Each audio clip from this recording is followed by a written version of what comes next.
Welcome back SY YouTube channel. ఈరోజు నేను మా అన్నయ్య కూతురు ఇద్దరం కలిసి జిలచెరు వెళ్తున్నాం వెంకటేశ్వర స్వామి దర్శనం చేసుకోవడానికి.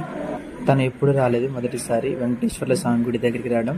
నువ్వు ఈ మెట్లే ఎక్కలేకపోతున్నావు, తిరుపతి మెట్లే ఏమి ఎక్కుతావు అని చెప్పేసి కాసేపు నవ్వుకుంటూ ఎక్కాం. కింద మేము కొబ్బరికాయలు తీసుకోవడం మర్చిపోయాం, అందుకే గుడి పైకి ఎక్కి కొబ్బరికాయ ఊది బస్తి అన్ని తీసుకుని పైకి ఎక్కుతున్నాం. ఇక్కడ చాలా అంటే చాలా వెంకటేశుడా, మూడు నామాల ముద్దు శ్రీనివాసుడా.